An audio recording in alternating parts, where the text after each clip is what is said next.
Hello everyone, welcome to Jabus, one of the most sophisticated AI systems to help with customs and yet probably the easiest to use as well.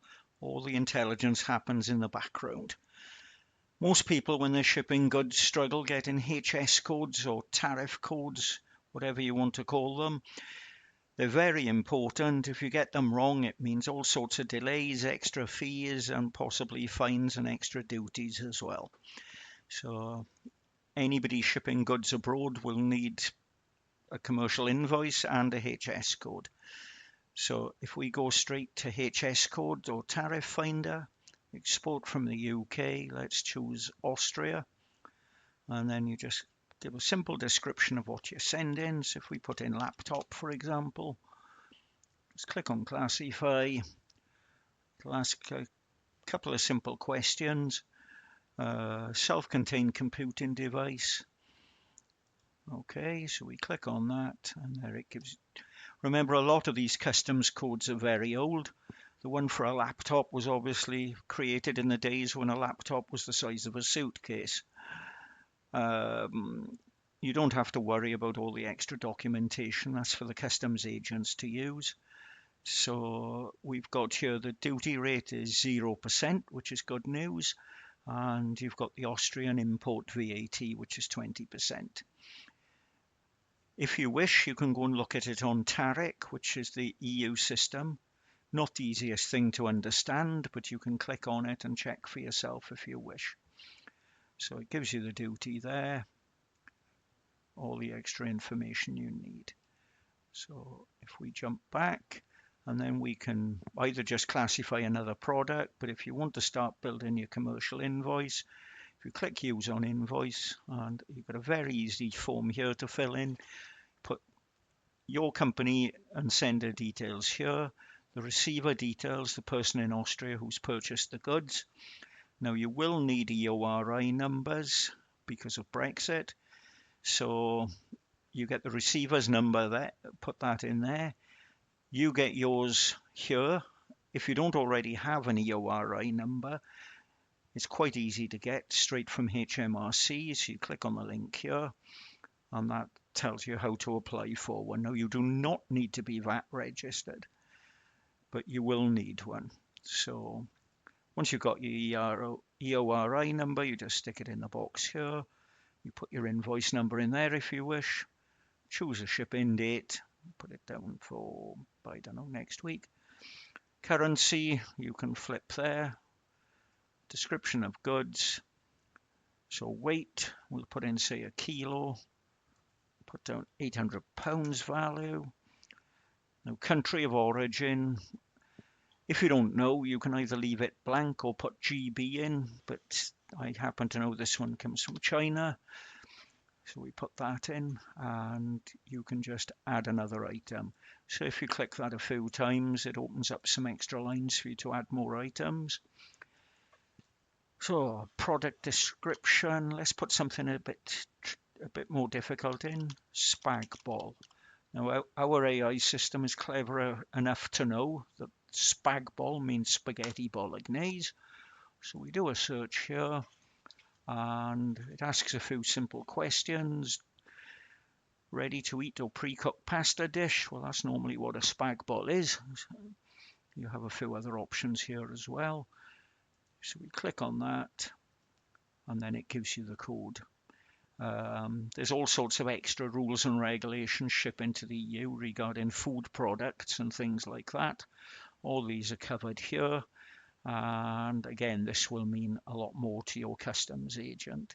Gives the duty rate of 6.4%, but it tells you about the vet certificates you need and things. But if the goods are of UK origin, which they probably are, then that would be 0% duty. But of course, you still pay the VAT, or the customer in Austria does anyway.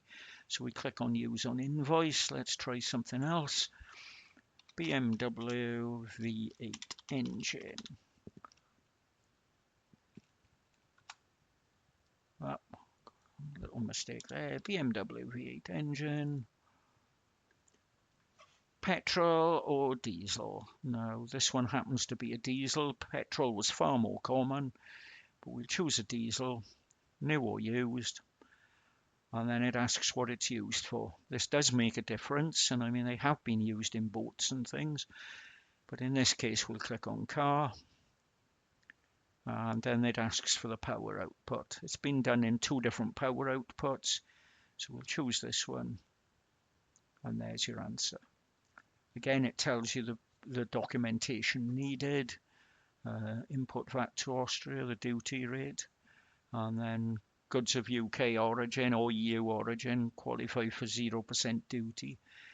So if you can prove it's of UK or EU origin, then you can get away with 0 duty. So we click on use on invoice, and you just keep adding to this. Let's think, what else could we test? Some things have a lot more questions. You'll notice the system is very quick. If it's something that we haven't done before, then it can be a bit slower the first time. So if we try something like, let's have a look. Let's try a brick. I know I've never searched for a brick, so this will take a bit longer. As you can see, it's counting there. It's doing its magic in the background. It's got to search through everything in the customs database. Can take up to about 30 seconds or so. But the next time somebody searches for brick, you or anybody else, it'll be instant. So the system actually gets cleverer and quicker the more it's used. There we are. So it's asking what type of material the brick is made from. Obviously, there's lots of different. You could have a glass brick, cement, concrete, but let's choose a common, normal, bog standard brick. So again, it's got to go off and do all its checks. There we are, and we have bricks, built-in bricks. You've got all the different, there's lots more different rules and regulations regarding a simple brick. But again, that's something that your customs agents can help you with.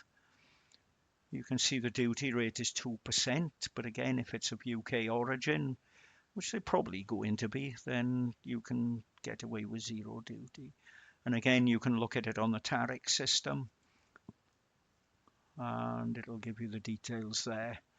It shows you the 2%. This is a new regulation that's come in, which isn't likely to apply to bricks. And you've got the UK rules of origin here, showing you get 0%. So we'll jump back, use an invoice, and you're not likely to be just shipping 1 brick. So let's put a pallet of bricks at 1,000 kilos. And item cost £600. Country of origin GB. And there you have it, your pallet of bricks. When you finish building the invoice, you can click on generate PDF, and it will save it to your computer.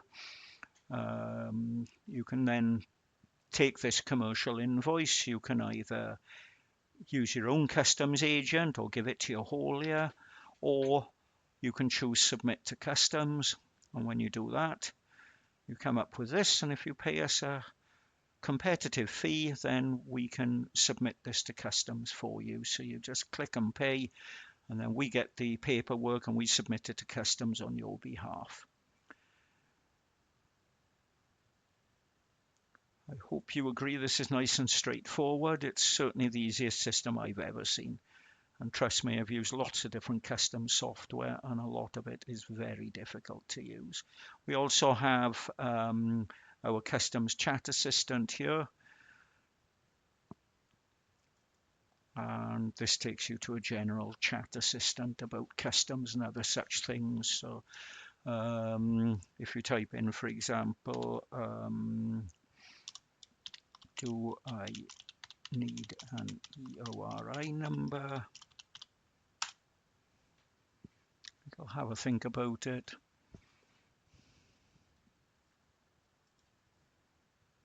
And there we are. It tells you that you do need it.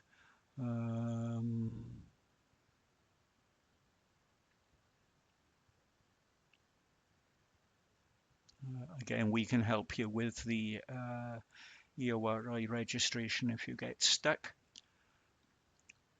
We can go back to the main site. And there's another way of, rather than using the code tariff finder, you can jump straight to the Smart Invoice Builder. Start new invoice. You need to choose which country. So if we do an import to the UK from, say, France, and then it comes back to this, and you can just add your items in here, like spag ball. You can either hit the little magnifier or enter. It takes you back to here, and just click classify, and then you just carry on building your commercial invoice as you did before. It's just a different route in, that's all. So anyway, thank you for your time, and I hope this helps make Brexit a little bit easier for people. Thank you.